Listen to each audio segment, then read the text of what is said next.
This episode of Capes and Lunatics is brought to you by Tweaked Audio. Get awesome headphones, go to tweakedaudio.com and use the coupon code Southgate to get 30% off, free shipping, and a lifetime warranty. Or you can get there through the link on our website, southgatemediagroup.com.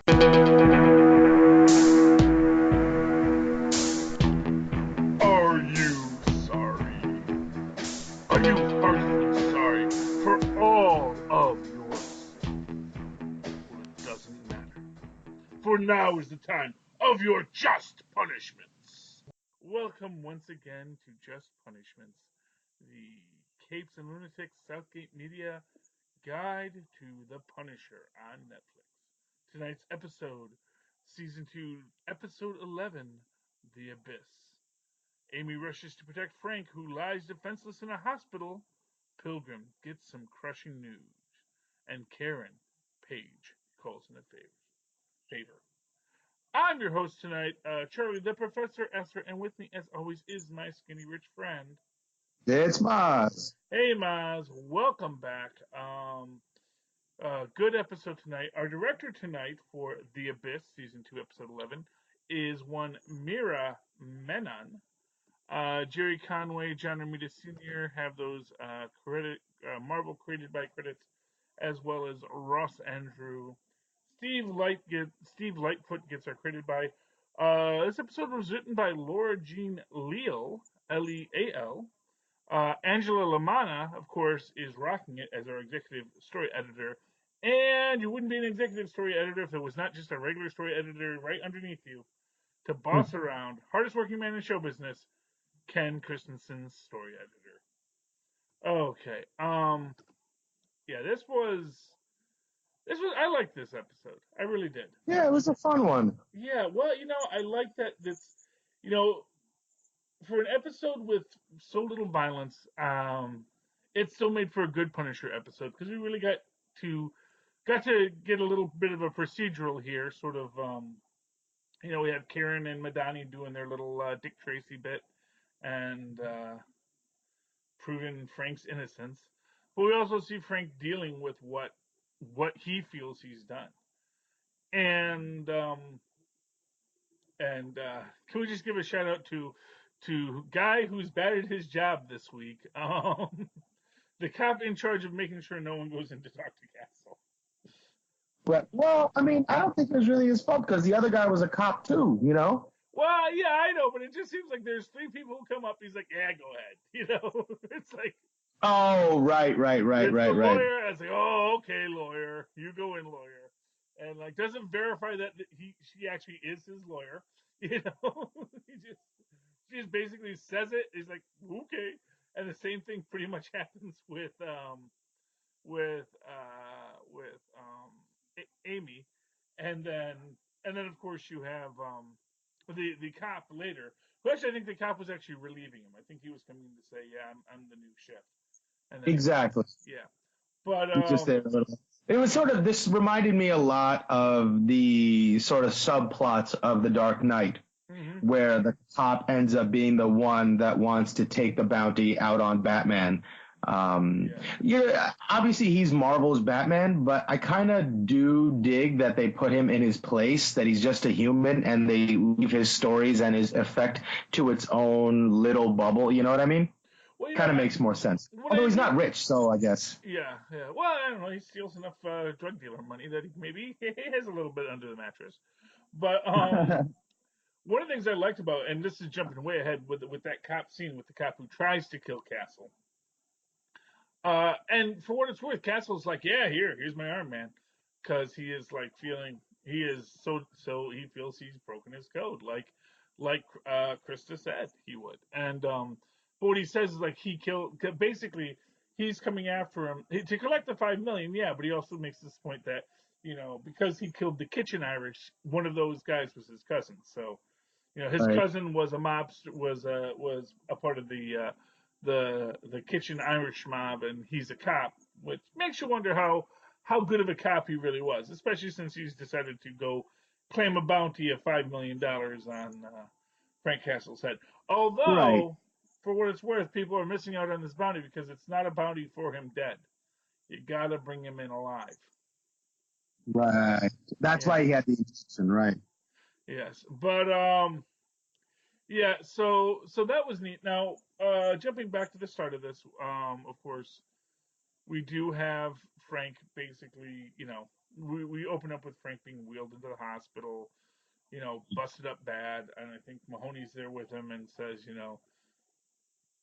he kills people, and then, the nurse says, well, it looks like someone tried to return the favor. Um, Mhm.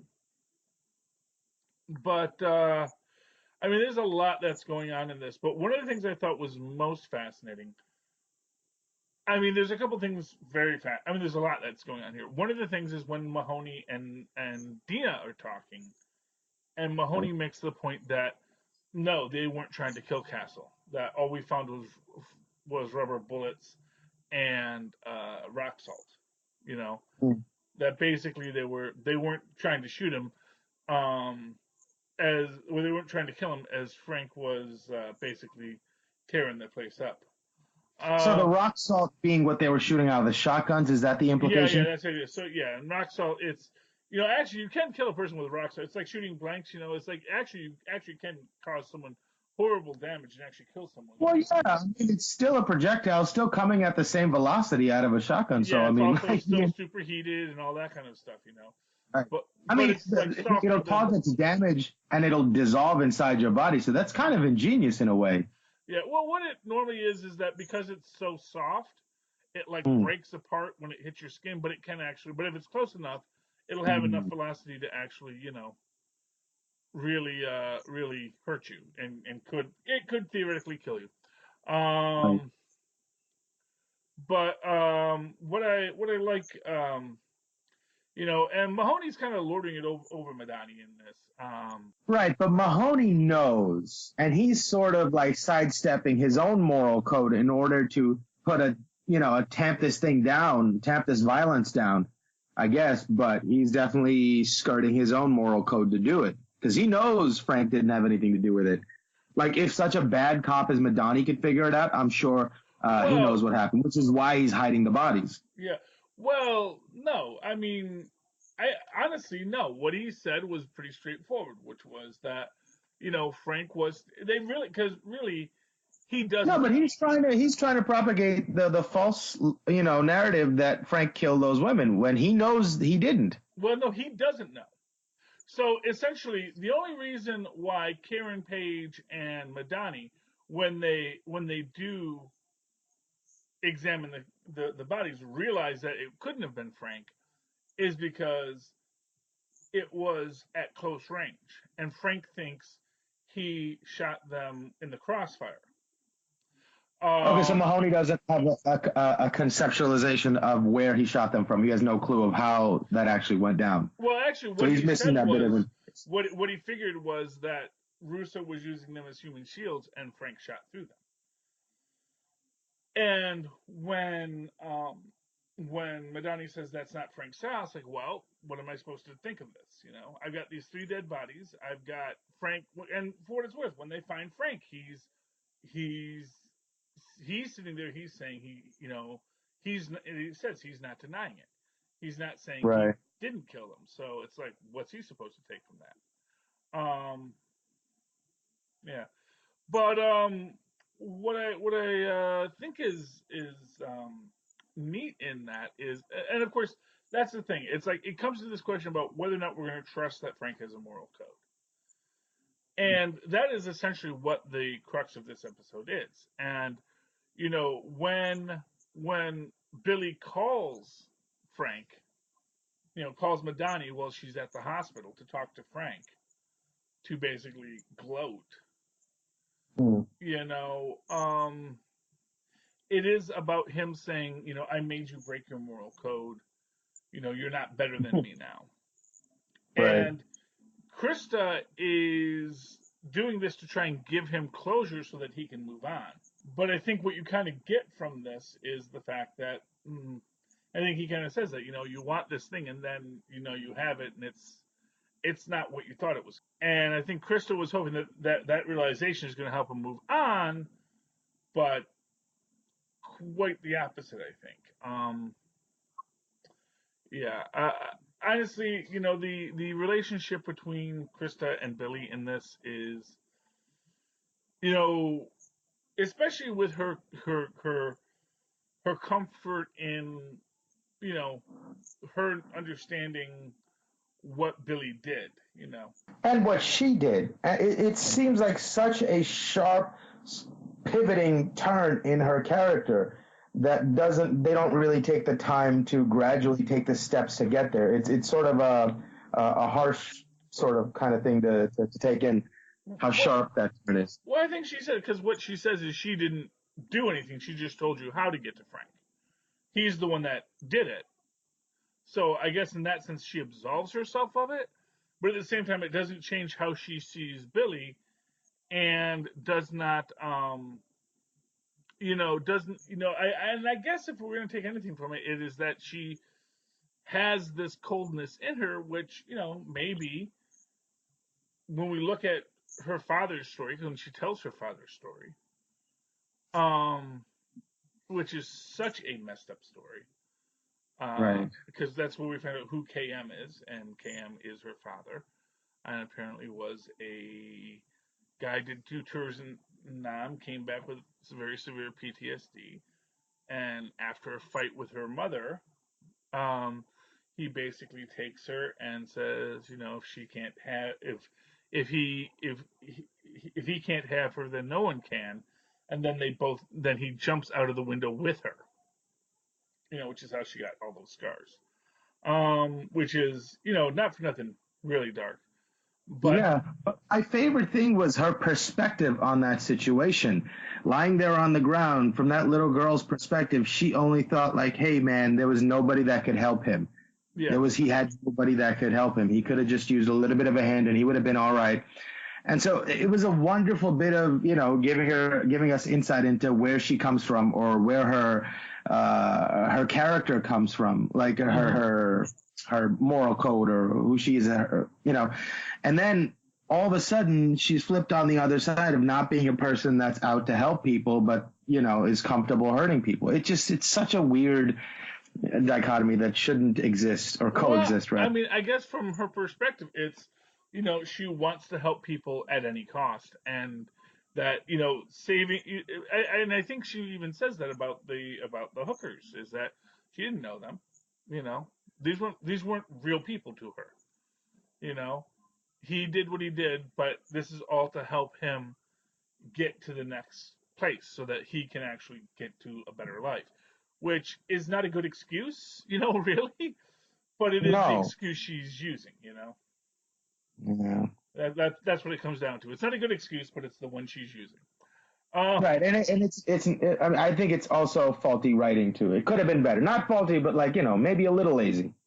yeah, I can see that. I can definitely see it not being. I can see. You know what the problem is that it doesn't give her character enough agency, because it does seem that to me that she's only existing as a reaction for Russo. As a Rather, prop. well, exactly, yeah. It is kind of diminutive when you break it down like that. But Right. I mean, you can make the argument that all the women in this show are kind of being used in that way. But They what's have, frustrating is they'll give you that beautiful moment about that story about her father and her surprising and unique perspective on that situation. It's such a wonderful character building thing, and then on the other end, they drop the ball a little bit, not yeah, a yeah, whole. But I'm gonna call out something we got to. yeah. But again, I think that this is the crux of it. And you think about how Madani and Karen and Amy are all interacting with Frank, Mhm. Mhm. and how they are kind of beholden to him in this same need to fix someone, even though they know what he does is wrong. Right. Even Karen is looking at this as like, maybe I can save him. You Right. know, But I think there's also sort of that debt owed for how many times he saved their lives. mm-hmm. especially Karen and Amy too. And one thing I'll say is Amy never ceases to be a badass when the situation calls for it. The other characters like Madani, she's struggling with, the decisions of what to do, what the right or wrong thing to do is. Karen also is like struggling with should she let him go or should she do this or should she do that. Amy is completely clean sighted. She knows what the goal is and she's got to get it done. And I love that so much. Yeah, and not for nothing. As far as Amy goes, she knows she needs Frank because she can't handle the guy with the black hat on her own. She can't handle Pilgrim, and she she understands the reality of her situation. Yeah, and not for nothing. And speaking of Pilgrim, we do have. Oh man, that is Sunday morning coming down for Mr. Pilgrim? Mr. Pilgrim waking up and you can see he is still pretty stoned when he finally gets around to calling his wife back. And Eliza Schultz, Annette O'Toole there, great performance by her. Picks is speaking with him and first off he's outright lying to him about his wife, which is right there. And the thing is, no, it's a tactical move. It's a strategic move. No, but you know what? I had to tell you this. Pilgrim knows at that moment. He knows that she's dead, and he knows that she's not telling her, because when she does later in the episode come to him, say, "Oh yes, she died last night," and he is very much in this view of, I know you're manipulating me. Right. I know, and she does, she basically holds him over a barrel too, because not for nothing, she has his kids, she has his boys. I love that she's so conniving and so deeply entrenched into that corruption lifestyle with her family. That she came there with a plan, and I loved every argument that she gave. She already anticipated and had a rebuttal in her pocket. Oh, it was so beautifully done. And when everything was exhausted, she brought the kids in and played that hand perfectly too. I love that moment between them. That was such a great scene. She is a really good. I mean, basically, she is exactly who you would imagine would be married to the patriarch of the Schultz family. It's like they're both just two very happy peas in a pod in that. Yeah, and I love that they had to go like the little extra mile and put that throbbing vein on the side of her face just to let her know how evil she is. Let us know how evil she is. I thought that was kind of cool. Yes, that was quite good. I want to give a quick shout out here to Creepy Ed, who is Joseph D. Reitman here, who is in many ways, I think, much like the rat in Endgame, is like the unsung hero of the whole episode. But man, did you catch? I don't know if you caught it or not, but what it was he wanted from Karen? I didn't exactly get it. I thought it was like either he'd been asking her out, or I know there was something he always asked her in previous iterations or seasons or something. But what was it? If you watch carefully, in fact, it actually becomes an important plot point. As they're all evacuating. Creepy Ed is wearing her shoes. That's where she left her shoes. Yes, and that's why when Mahoney asked her, "Where are your shoes?" he said, "I donated them to a good cause."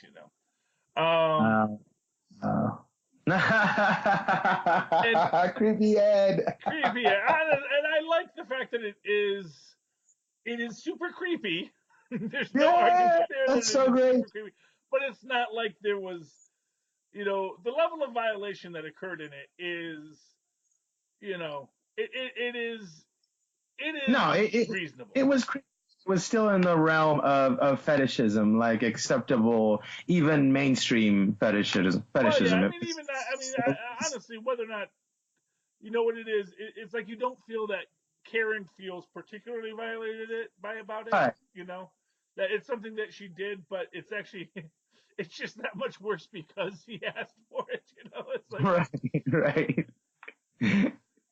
But it was that was a nice little touch on that, because honestly, I was waiting for it to be an issue like, well, we'll go out on a date, we'll have a nice dinner, we'll go to, Yeah, and then catch some when train. he like stood in the doorway to block Madani's exit, I was like, is this sort of like a Friends episode reference where all they had to do was kiss and they got their apartment back?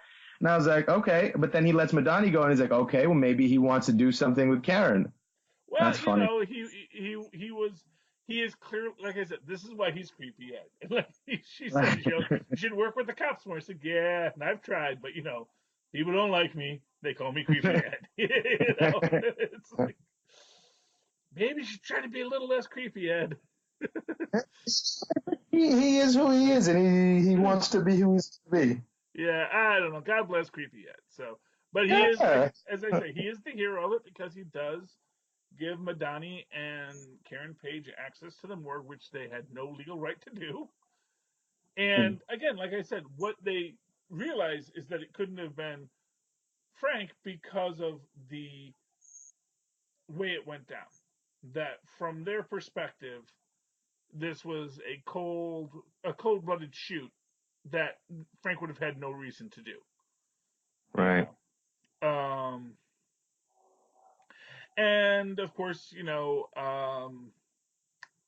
at that time, so after they've devised what they're going to do, after the cop has made his attempt on Frank Castle, um, you know, I'm trying to think who was the one who actually. Oh, it was actually Karen's the one who actually unlocks Frank, as Frank is telling everyone they have to get out of there. It's too dangerous. Yada yada Yeah. yada. And then we do see Pilgrim coming into the building at that time. Um, I love the clown when after Karen starts pulling the alarms and everyone starts evacuating. And I just love that clown who's just sort of standing there looking around, like, what do I do? Right. I was hired to be a clown today. Where do I go? Uh, I also liked him because he reminded me of Bill Murray's character in Quick Change. Um, if you've ever Never seen, saw it. never. Oh, that is a classic Bill Murray film. I mean, it's No. one of those ones where it wasn't super popular, but it's one that I really enjoy. And it's a really great, it's a great heist film. So, uh, and Huh. yeah, and it is a comedy, but it's not so bad, and it's got which one is it? Can never remember if it was Randy Quaid or Dennis Quaid. The one from I think it's Randy Quaid. The one from who was in the Vacation films. Yeah, he's I one of don't know. he's his goofy partner in the crime, and it's Gotcha. it's a brilliant film. You should watch it. I'm sure it's out there somewhere for streaming Oh, I'm sure. for not too much, but yes. But when I saw him, he's like, oh wow, it's Bill Murray from Quick Change. So that was important to me. And what else? What else happened this episode? I don't want to. Again, once Pilgrim is coming into the hospital, they're getting Frank out, and once they get outside, Oh Mahoney, who's maybe the best cop out of all of them in this moment, yeah, figures them out. And honestly, I think the plan that they had succeeds, even if they don't think that it did. Their goal was to get him out of there so he doesn't get murdered. And yeah, so they get him out, and they get him into the safest thing they can, a van with a cop in it, and yeah, and the best cop maybe that is in that 4 block radius. yeah. Oh, and one more quick shout out for the guy who's really bad at his job is Officer Smith, who is Kareem Sevenon or Sevenyon. I don't know quite how you pronounce that, but yeah, he, as they're wheeling out Officer O'Rourke in Frank's bed, it's like, yeah, you just saw him leave, He is not a details man. That is one thing you can say about our Officer Smith. He is not a details man. Well, that's why this is the duty he got. Well, yeah, but that's exactly why he shouldn't have gotten that duty, That's honestly. also true. It's like, I always make the joke that the reason why this small group of, of rebels can always take the palace guards is because really the guys in the palace were probably the least skilled because they were either the old guard who were now sort of this was their retirement, or they were like some young whippersnapper guard that was just training because all your good guards would be out in the field and doing all the things they had to do. So, yeah, so Right. he fits into Doing that. all the things they wanted to do. Like, nobody wants pal's duty. Well, no, actually, honestly, I think that's the best duty because if you think about a palace duty, that's the safest job. Right, but yeah, if you're someone that wants safety, you're probably not the best guy for the job. Well, So exactly. Well, like it's I said, exactly the round wheel of irony here, I guess. yeah. Well, but that's but it's the safest job because it's if you're in the palace, you're like well within the territory. You're not on the edges where there's a lot of fighting, and it's really the only problem you have is like that the rebels trying to take the castle. So, but yeah, so he fits that mold very well here, and he just Yeah. honestly he's gonna have a lot of paperwork after this. I mean, you can argue he never did anything really wrong. Everyone's paperwork was in order. Or they seemed to Right. be for as detailed as he checked it. But really, it was a guy who was not paying attention to what his job should have been. Yeah. Anyway, moving right along. Yeah. So they are, Madani's trying to walk him out, and again, this is one of these things where you gotta give Frank just for he has definitely got a Wolverine style healing factor because he is clearly limping out, but you know that by next episode he's going to be kicking butt again. It's Also, because he can sort of afford to limp right now. He's sort of in danger, but not really. Like the proverbial poop hasn't hit the fan yet. Yeah. So it's like he's taking a moment to himself. And the funny thing is, like, as soon as the camera first panned onto him after a night in the hospital, and you're like, oh man, he had like 30 nurses working on him for a couple of hours. Look at him. He's ready to kill at least a whole nother battalion by himself right now. He's good to go. That was my first thought. Yeah, well, and again, that I guess goes to the fact that they weren't really trying to kill him, That's also true. Yeah, so, but for people not trying to kill him, they sure messed him up, Right. But it's funny. His face is all cut up just like Russo right now. Yeah, well, of course, still has good bone structure, and still, it's it's like And he's got 3 pretty ladies fighting to save his life, so exactly. He's all right. So, because you know what, it's not about how you look. It's about whether or not you're a jerk, and that's what you can say. It's not about women. I mean, everyone cares about how someone looks, but at the same time, for who you're going to dedicate your life to, it's not about how they look. It's about how they build to you. And it's Krista. It's just like I said, just the Harley Quinn to his Joker, and that is just their story. I really gotta wonder if the choice to have this relationship with Billy and Krista is sort of their way to tell the Harley Quinn Joker story, and maybe even make it maybe a little more palatable, Right. Because the actual Harley Quinn Joker story is really unpalatable. Right. But anyway, but Mahoney does get the drop on Frank and Madani, and he cuffs him, he puts him in the ambulance, and then he drives him off. And that is where it ends for this episode. It's going to pick up real exciting next episode, but that's why I wanted to make sure where this episode ended, so don't give any spoilers for next episode yet, because there's a lot that happens next episode. Okay. Okay. Can't wait. Yeah, it's good. It's good. Oh, anyway, I haven't even finished it yet, because we are now on to the last 2 episodes, Mozz. Wait. Next one is the penultimate episode. Take a drink.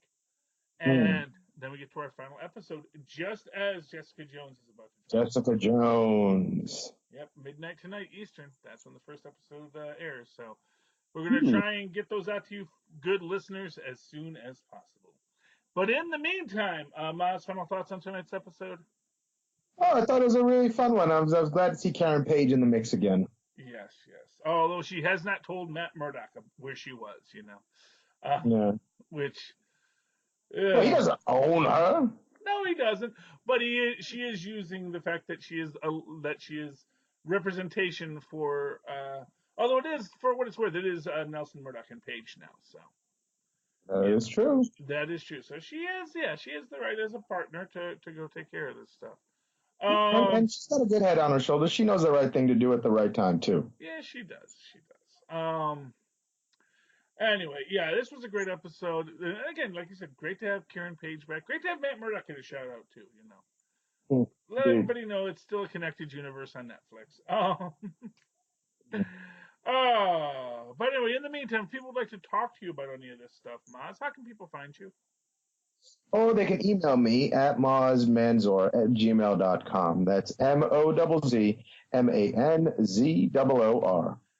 And of course, you can always write to me in that old-fashioned email way the way our Maz and Paz once did at superconnectivityblog@gmail.com. That's superconnectivityblog, all one word, @gmail.com. And of course, follow me on the Twitters as I live tweet Agents of S.H.I.E.L.D.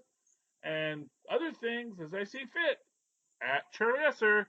That's CharlieEsser. Look for the two E's in the middle for For quality. quality. Give me the ping, Maz. Ding. There we go. Yeah. We should have you do the for quality and the ping, I think. Yeah. I think it's Okay. just better when you say it. Right on. It also seems like it's an endorsement from someone other than the person trying to sell it themselves. Oh yeah, I like that aspect to it too. Yeah, totally. Very good. Yeah, so I hit the for quality today, but I'll do the ping as well next time. So there we go. We will do it great in the future because we're going to keep on doing this and many other shows well into the future, even after the Netflix stuff is done, because next comes Disney Plus. And it's not bad for $6.99. Honestly, you shouldn't really have cable unless what do you watch on cable? So I always thought to myself, wouldn't it be nice if the cable let you buy channels that you wanted and not pay for the channels that you don't? There's 73 channels, but I only watch like 10 of them, Yeah. So in that way, and I think what they're saying is what interesting things I heard, like the Loki season is only going to be 6 episodes long. WandaVision's only going to be 6 episodes long. But what they're doing is they're putting like full big budget movie budgets on these things. So they're going to be shorter, but they're going to be like 6-hour movies, and they're going to progress the actual narrative along of the MCU. So it's going to be kind of fun. It's worth $7 a month. Oh, without a doubt it is. And for what it's worth, I mean, I'm looking forward to it. And yeah, and as far as I mean, I'll be honest with you, I spend very little time on regular TV except to watch MSNBC and then the broadcast stuff that my antenna isn't picking up very well. So,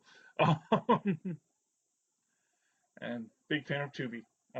Got Lilith hooked on Tubi, so I'm very proud of that. Okay. In the meantime, dear penitents, know today your sins have been absolved, and you may now go in peace and sin no more.